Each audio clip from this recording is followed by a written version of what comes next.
$24 million. I mean, just let that number sink in for a second. That is the staggering amount of real-world money literally leaking from users' trades on just a single decentralized exchange trading pair, and it's all due to suboptimal routing. When we swap tokens, we naturally just assume the underlying tech is finding us the absolute best path, right? But what if millions of dollars are quietly slipping through the cracks right under our noses?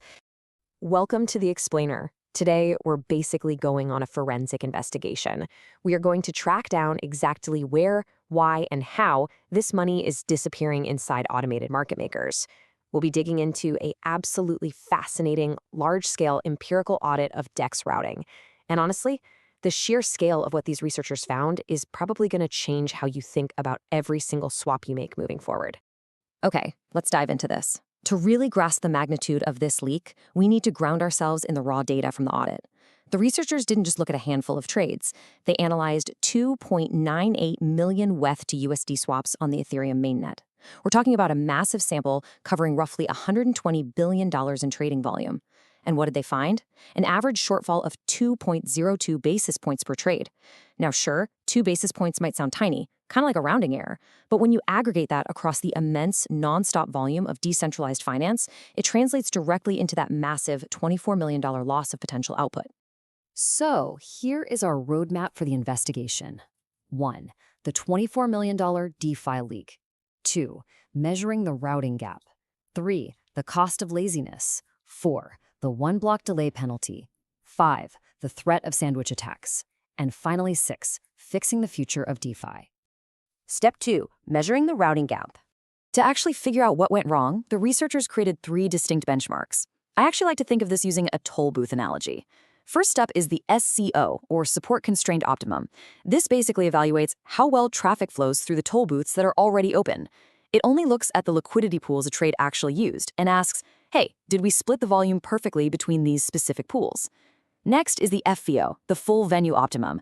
Imagine magically opening every single toll booth for free, completely ignoring gas costs, just to see the absolute maximum liquidity we could possibly access.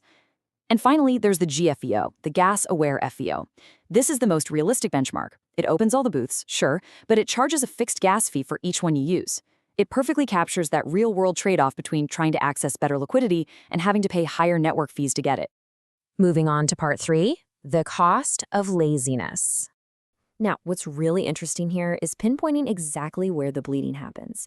Under the SCADI benchmark, that's the one that just looks at the pools the router already decided to use, the total aggregate loss is about $6.58 million. Basically, this means that if routers just stuck to the pools they already chose, their math for splitting the trade isn't actually terrible. But when we switch over to the realistic GFEOB benchmark, which factors in all available pools and the gas cost to use them, the suboptimality completely skyrockets. The losses shoot up to over $24 million. This proves something huge. The overwhelming driver of this lost money isn't just bad splitting math. It's limited pool activation. The routers are simply being lazy. They're leaving better, highly optimal pools completely untouched. And when we break down this suboptimality by trade size, we uncover some massive heavy tails in the data. For small trades, we're talking between $100 and $1,000. The distribution of losses is incredibly stretched out under that realistic GFEO benchmark. But as you look at much larger trades, the variations compress tightly near zero. So your average trade actually seems mathematically fine in the median. It's these extreme outliers pulling the average way up that are disproportionately driving the massive aggregate shortfall. Which actually leads us to a highly counterintuitive contrast. Think about this. Small retail users, folks doing trades under $1,000, are bleeding the highest percentages of their trades. Why? Well, because fixed gas costs eat up a massive portion of small orders, so they get punished heavily when routing isn't perfectly gas-aware. On the flip side, the giant trades, the whales moving over 100K, have tiny percentage losses, but because their volume is just so immense, they account for a massive share of the absolute dollars lost in that $24 million total. Part 4, the one-block delay penalty. To really understand the mechanics of this loss, the researchers mapped out a timeline. T0 represents the Oracle execution state. Think of this as perfect, God mode information. It's the exact, precise state of the liquidity pool at the exact millisecond your trade executes. Then we have T1. This represents planning your route one block prior. This is the realistic implementable state. It's literally the freshest data a router can see before broadcasting a transaction. And then T2 and beyond represent routing on even older, more stale data. The cost of that delay is absolutely staggering.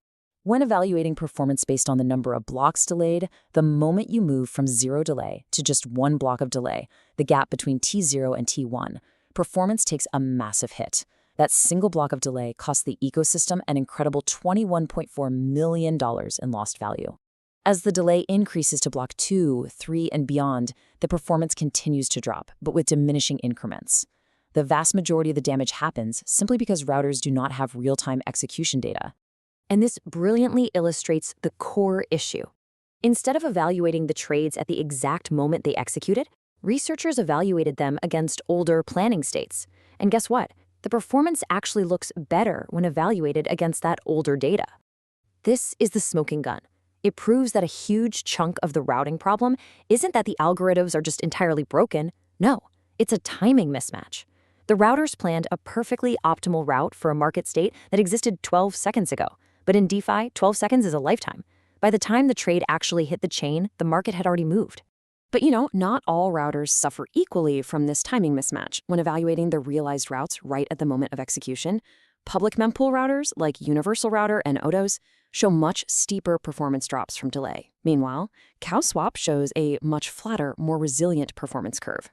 Impartially speaking, the data clearly shows that solver-mediated batch auctions, which process trades privately, are far less sensitive to those rapid within-block state changes than trades that are just broadcasted publicly.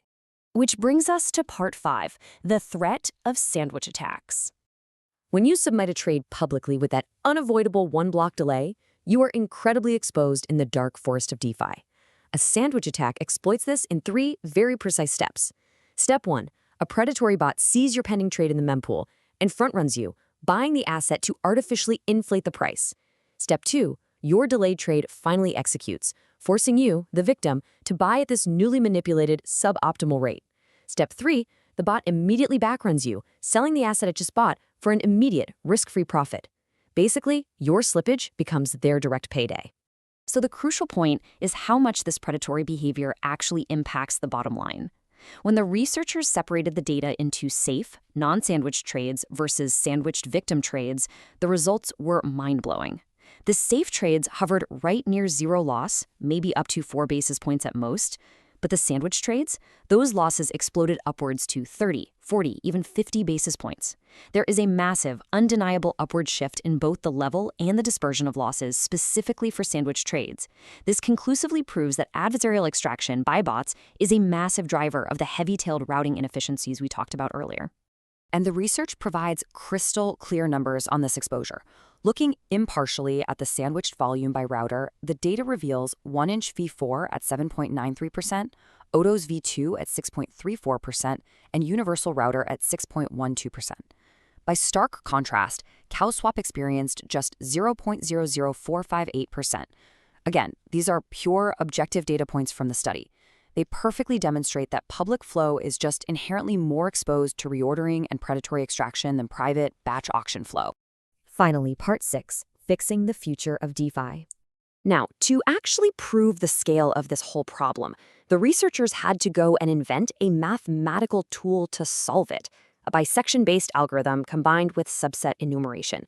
I know it sounds incredibly complex, but in simple terms, it's a reproducible, exact method for optimally routing across multiple pools while rigorously accounting for those discrete gas costs. They've essentially handed the entire industry a flawless new blueprint for smart contract routing. So let's look at how this builds into real-world impact. We established earlier that a one-block delay is currently unavoidable for on-chain planning. But the researchers prove that even if you take their rigorous new math and apply it with that unavoidable one-block delay, it still outperforms current realized routes. In their tested sample, implementing this new algorithm would immediately recapture $0.77 million in lost value. It proves that while we might not be able to completely eliminate the delay just yet, we can vastly improve the execution right now. Which leaves us with a really critical thought to chew on. The very architecture of decentralized finance is actively being rewritten. We now know for a fact that the cost of laziness, stale data, and predatory bots are siphoning tens of millions of dollars from users. So, as these platforms evolve and start integrating these new gas-aware, delay-resistant algorithms, you have to ask yourself, will your next trade be unknowingly planned in the dark forest, or will it be rigorously optimized for the true execution state? Keep a close eye on how your favorite platforms route your trades. As we've seen today, the difference is literally measured in millions.